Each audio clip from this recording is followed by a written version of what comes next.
half of us were convinced that we were going to be fired after the first 4 episodes and that they were going to record and replace us, which happens often. So that being said, once we got through all of that, and we're like, okay, I guess I got the role. Then it was a total blast. Because working with Hiroe and Alex Von David. Alex Von David is the voice director, and Hiroe Tsukamoto is the producer from Aniplex. Yeah. 2 of the most awesome people to work with. They're hysterical, they're super fun, they're super nice, but man, they don't mess around. You know, they're there to get it done and get it done right. And honestly, like Alex Von David and Hiroe both, the experience with working with them on that show, they poured their heart and souls into that show. And so that was a privilege to get to work with them on that show. It was a fun show, it was hysterical, it was stupid. We did a lot of stupid stuff. I tried lots of fun stuff and crazy stuff. A lot of it wound up on the editing room floor, so to speak. But it was great, man. I loved that show. Erica Mendez knocked it out of the park. It put her on the map. You know, I mean, she's great. She was here last year. She's killing it. What's that? She was here last year. Was she? She was here last year with Sherman Lim and Todd Habercorn. Todd. We love Todd. Awesome. Todd Habercorn. Hi, guys. How awesome was that? You know, the thing is that I'm actually really good friends with Todd. So I do that to him. He's like, yeah, Dave. Sounds good. I really awesome. love Kill la Kill. Ever since I taped it off of Adult Swim on my TV provider's DVR. Yeah. Amazing stuff. That's amazing. And Erica, she knocked it out of the park. Like, she killed it. She killed it. I thought everybody did a great job in that show. I mean, the show was just top notch, man. And I love that I got to be a part of it. I have a little Kill la Kill folder at home. You had a question? Oh yeah. Were you aware of what would happen to Senketsu in the final episode? No, I wasn't until the very end of the recording. As a matter of fact, we finished recording the series, and it was like 2 months had passed, and then they called everybody back to go in and record that last part. I won't give away the spoiler for those of you who haven't seen it, but I was completely unaware, and I was very taken aback. Very taken aback. Yes. Is there any roles that you're trying out for that you're hoping to get? All of them. Yes. Every single one of them. It's funny because Meg, who is another voice actress here, or you guys know who I'm talking about? So funny because her hotel room is right next to mine. And I was auditioning in my hotel room this morning. And I was like screaming in there. And I hadn't met Meg. This was my first time meeting her. And we were in a shuttle coming over to the center, and she looks at me, she goes, "Are you on the 4th floor?" I was like, "Yeah." "Were you auditioning for something this morning?" I was like, "I'm so sorry." No, I wish that I could tell you what I'm auditioning for, but every single audition, if it's an anime, an animation, a video game, it is standard rules now. That you're automatically under NDA and that you can't talk about it. Sign on the dotted line and... Exactly. So they don't want you talking about anything. I would love to talk to you about some of the stuff that I've auditioned for and that I'm hoping to get, but I can't. Hold on, I'll stop recording. Yeah. Yeah. I got another question. I've been a big fan for a while. I know that there was different voice approved for the 2006 Pt.3 anime, as well as the... You are a true fan. You are a true fan. That's awesome.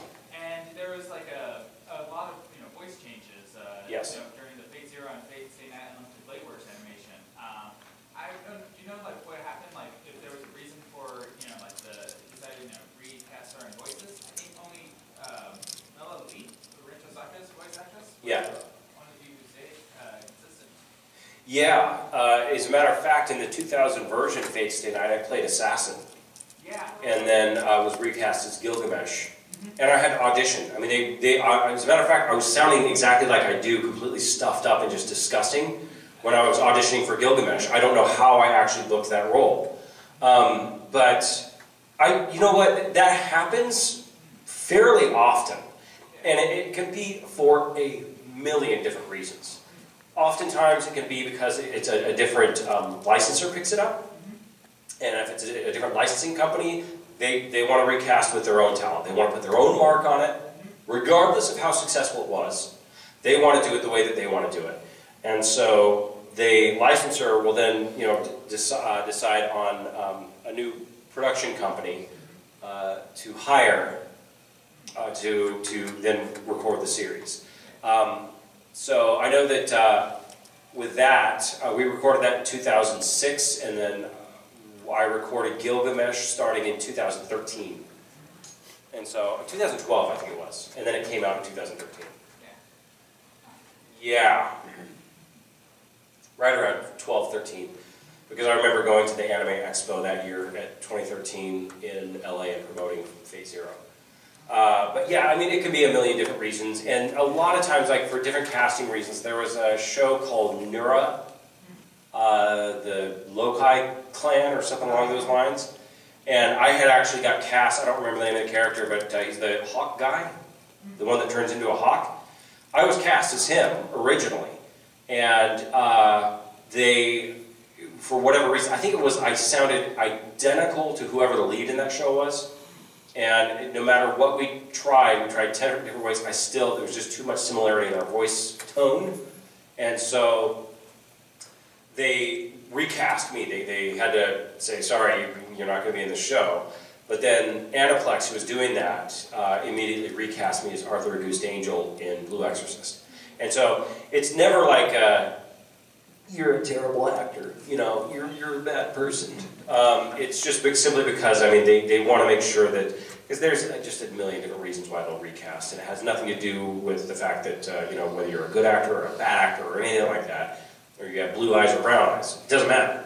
It just has to do because of that particular show that they're working on. They have to have that, and that to make the ensemble sound perfect. And I'll digress, but I mean, the quality and the production quality and value for dubbing anime has gone from like 0 to 1 million in the last 10 years. Like, I mean, it's like the best of the best in the industry that are working on it.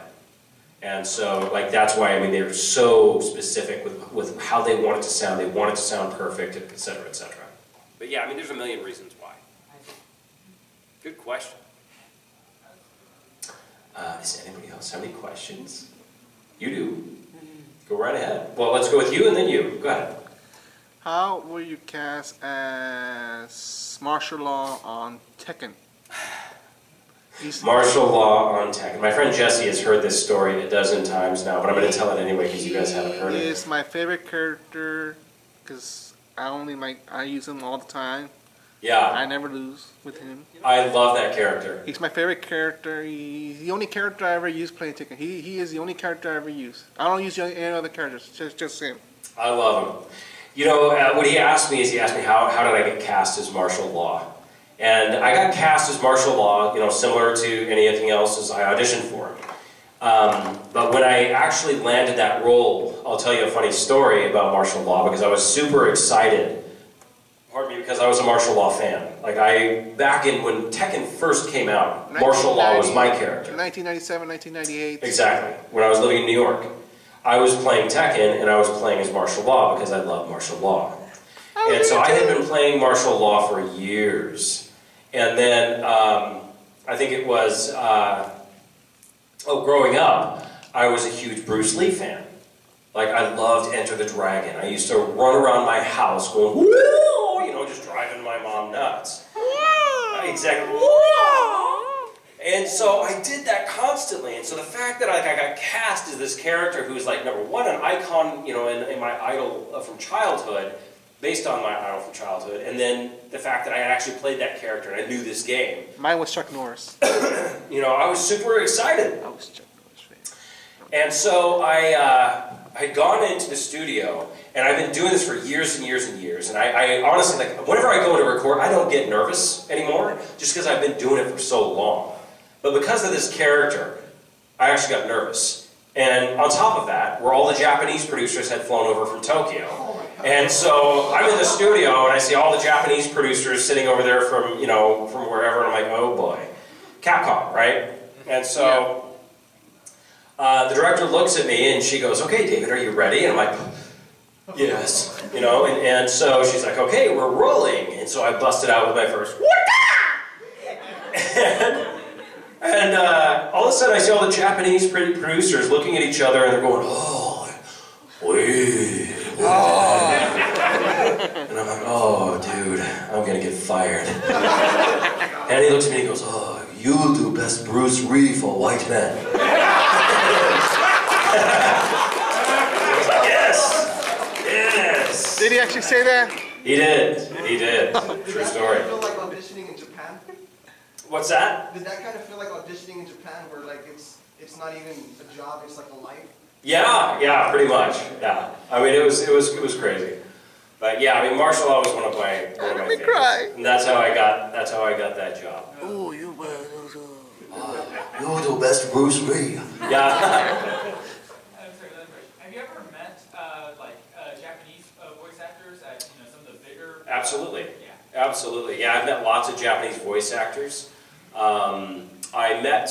There's a series that I did the lead in called Gun Sword or Gun Sword. Yeah, I did the voice for Vaughn of the Dawn, and actually I was at Sakura-Con in Seattle. And it was actually, that was my very first convention as a guest, that I had appeared at as a guest. This is way back in 2006. I didn't really start doing conventions until 2013. So 4 years, the last 4 years I've been doing conventions regularly. But so in 2006, sorry, my first convention experience, and Gun Sword was coming out.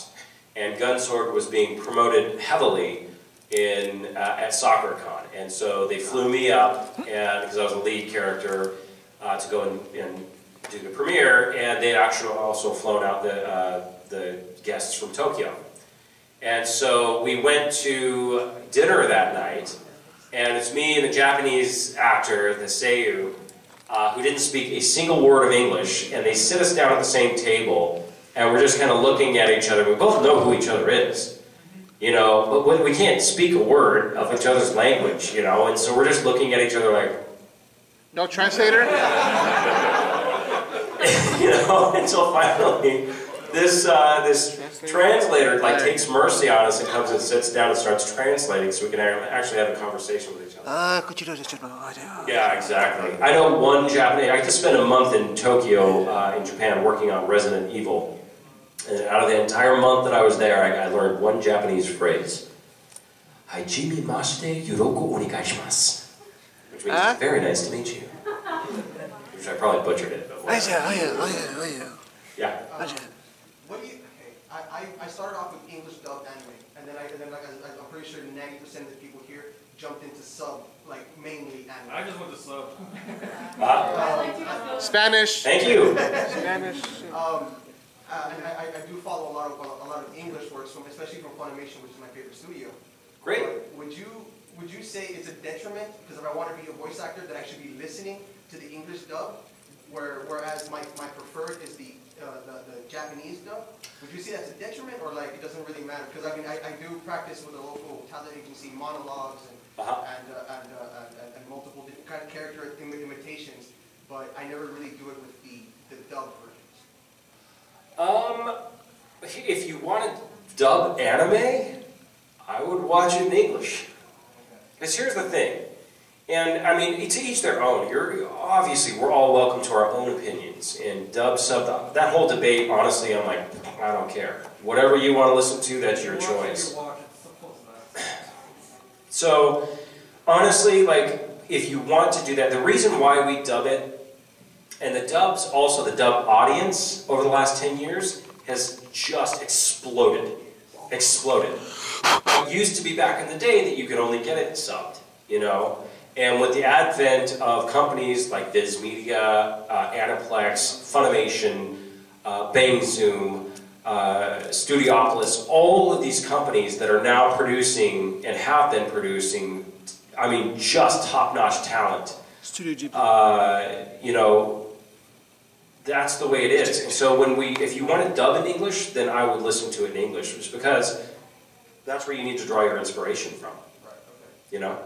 And when we dub it into Japanese, or dub it from Japanese into English, it's because we are translating it for an English-speaking ear. Yes. And, you know, regardless, if you're a sub guy, great, that's totally cool. But I mean, for everybody else, we're dubbing it for an English-speaking ear. So regardless of what's happening in the animation, it has to translate to an English-speaking ear. And sometimes there are little subtle differences in jokes, things like that, that has to translate to an English-speaking ear. And that's why I give such props to Alex Von David. There's still soda in here and I didn't even spill it. That's why I give such mad props to people like Alex Von David, because he is so dedicated to the craft that stuff that I would just glance over, he's like, no. You have to say it this way, because this joke will not translate if this is translated exactly, it's not going to make sense to an English-speaking ear.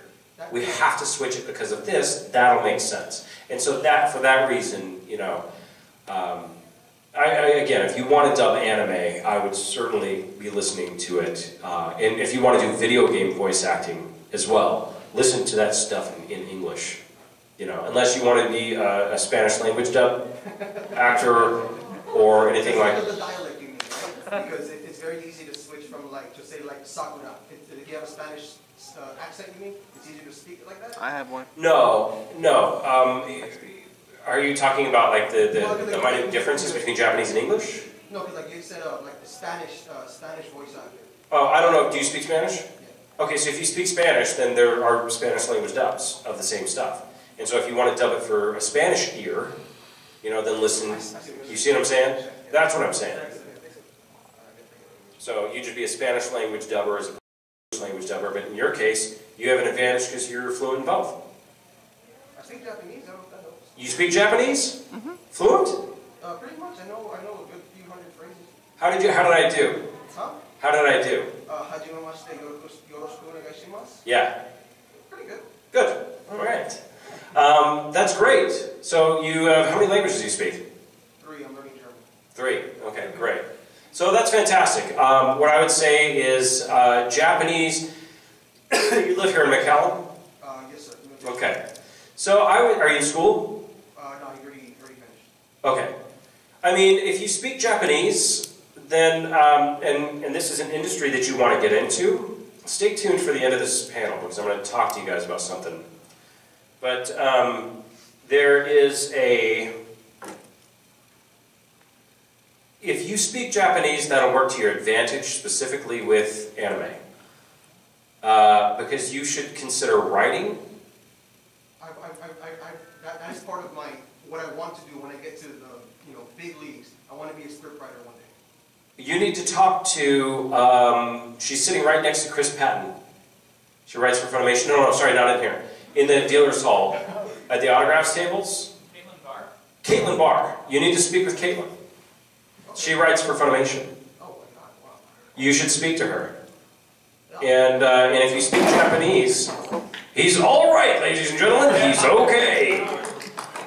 Speak to her. Because that's a good way for you. That's an unfair advantage that you have in that you can get in there as a translator and as a writer. Like that's one of the big things. If I may retort about like watching the Japanese dubbed anime. I'll watch that anime and then I'll be able to visualize in my head. Okay, I think this slang would actually fit right there. Or a question, if I may, follow-up question: is there any like blockages when people are writing scripts? For instance, like if someone's looking away from the camera, you can't see their mouths. Do they allow for those kind of times to be spoken through? Do they tell you, like in a contract format, that you can only speak in these moments? You have to. Yeah. That's okay. Absolutely. That's Absolutely. If you don't see a mouth, it's timed perfectly. Yes, I mean, because like it's so much It's easier, timed right? perfectly, yeah. And honestly, like, even though you're not even seeing the mouth, if I go over on dialogue, they're still gonna cut me and be like, dude, it wasn't long enough or it wasn't short enough. It has to be timed. Yeah. So I'd say, go talk to Caitlin. I think she'd be a good person for you to talk to. Thank you, sir. I think we've only got like less than 10 minutes. So you haven't asked one. Go ahead. What's the funniest thing you've ever recorded? The funniest thing that I've ever recorded. I was, let's see. I wasn't in on the joke, but I recorded something. I was recording for Castlevania, and I was recording for this session, and once again, all the Japanese producers had flown over from Tokyo. And we get to a point in the script, and I see, and it just says, the direction is just chant, and then it's just written phonetically, this gibberish that makes no sense to me whatsoever. And I look at the director and I go, Bob? And he's like, no, don't ask any questions. Just read it as is on the script. Read it phonetically as a chant. You're the boss. And so I started with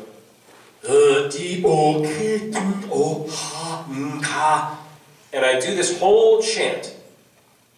And the next thing I know, I hear over the loudspeaker my voice, but being played backwards.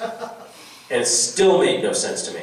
Oh. And all of a sudden, as soon as it stopped playing, all of the Japanese producers from Tokyo just fell down hysterically laughing. Because apparently I had just told a very dirty Japanese joke. In Japanese.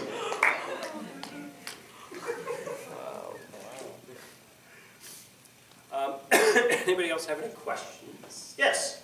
Have you ever used your voice acting skills for evil, like, just to mess with someone? No, I can't say that I've used it for any evil. I did do we've got a family cabin up in northern Idaho, and so we were at the family cabin and we were driving on this desolate road up in northern Idaho, and we're driving past this convenience store that is not a typical convenience store. It's like a big hollowed out thing that you just drive through. It was a drive-through convenience store. And so, oh no, I have a better story, I'll tell you. This one's fine. If you want to, like, no, I'll finish this one. So anyway, so like we're driving through this convenience store, and I see this convenience store, I'm like, I have to stop. And my wife looks at me and she's like, no. And I'm like, yeah, it's a drive-through convenience store. I'm not just going to not stop. And she's like, but we don't need anything. And I was like, too late. And so I pulled into the convenience store, and right as I stop in the convenience store, I'm like, wow, they really have a convenience store that you can drive through. I look around, and there's this girl, this 15-year-old girl walking up to me, and I'm like, holy crap, I don't need anything. And so she comes up to me, and she's like, can I help you, sir? And I go, pardon me, do you have any grape Poupon? And she looks at me, and she's like, no. And I was like, oh, okay, thank you. And I drove up. The only thing I can think of that I used my voice for evil. I'll tell you another really quick funny story. I was at a convention, this was in Houston years ago, and I had just, like, Grimjow had just come out, and so he was really hot. And I was walking through the main lobby area in this hotel, and this guy comes up to me and he's like, hey, you're the voice for Grimjow. And I was like, yeah. And he goes, hey man, can you do me a favor? And I was like, sure, what's up? And he's like, my best friend is here, and his ex-girlfriend is here with another guy, and he's really depressed about it, and he won't even leave the room. And he goes, he loves Grimjow. Would you come up to our room and just say something in his voice to cheer him up? And normally, like, I'm not going to anybody's hotel room, right? But I got my handler with me and whatever. I'm like, all right, let's do this. And it's a dude, so whatever. And so I go up to this hotel room, and he's like, you guys, you stay out here. I'm like, okay. And so he opens the door, and there's like 15 dudes in there. And immediately it smells like sweat socks and butt. And so I'm just like, oh God, what have I got myself into? And so this dude goes in, and he goes, come in, it's right here. So I walk into this room, this hotel room, and this dude is just sitting on his bed, and he's just like moping. But he's not just this dude, he's like muscular. I mean, he's a man's man. And I mean, this dude is like, you don't want to meet him in the dark alley, like kind of rip your head off and then smile at you, you know? And I'm just like, whoa, okay. And so he's like, this is him. I'm like, okay. So I walk up behind him and I go, cheer up, Soul Reaper. And he looks at me and he goes, oh my God, I'm melting into these sheets. It's like, what? It was the most brilliant moment. That was how I used my voice for evil. Oh, genius. All right, guys. So I'm actually over time, but that's okay. I don't see anybody screaming for me to get out of here. I want to borrow you guys for a few minutes. Would you mind? No. Okay. For those of you who are recording, would you mind